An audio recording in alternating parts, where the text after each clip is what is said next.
New GOP will need to embrace liberty in both the economic and the personal sphere. Hi, I'm Matt Welch for Recent TV. We're here at the annual Conservative Political Action Conference, CPAC as it is known, to see what the grassroots of the party has to say about the future over the divided GOP soul, particularly in the wake of last week's epic filibuster by Rand Paul. You know, you walk into CPAC and you're immediately hit with a bunch of crazy Stand With Rand posters. Ed King, you're behind this. Did the world change after the Filiblizzard? I think, if anything, it made people realize the trend that was already occurring. That young people, especially independents, and actually mainline Republicans, want a return to the Constitution. The GOP of old has grown stale and moss-covered. Do you consider yourself a Republican?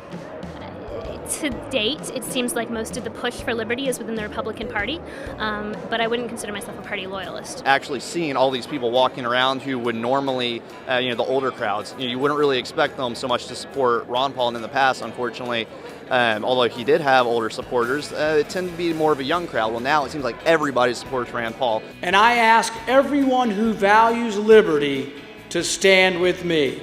I really loved his filibuster, but there was at one point where he was saying something like, we're creating more terrorists through our actions.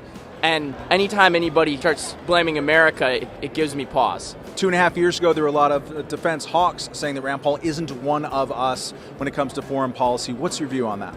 Well, I think he's trying to straddle a bit.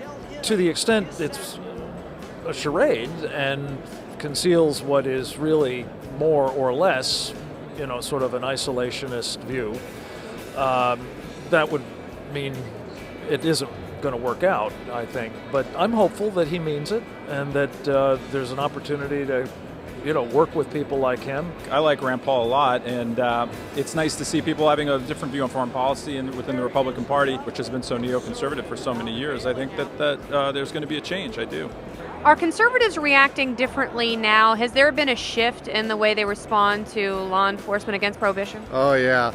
My first CPAC was 7 years ago, and people did not like me at all. They hated the shirt. They hated the message of less government control in their personal lives, etc. They wanted the government to come into your house and have you enforce the rules. Today, it's a totally different world now, post Ron Paul, where now everybody under 40 agrees with me right off the bat, and even those over 40 are mostly coming around. Thank you. God bless America.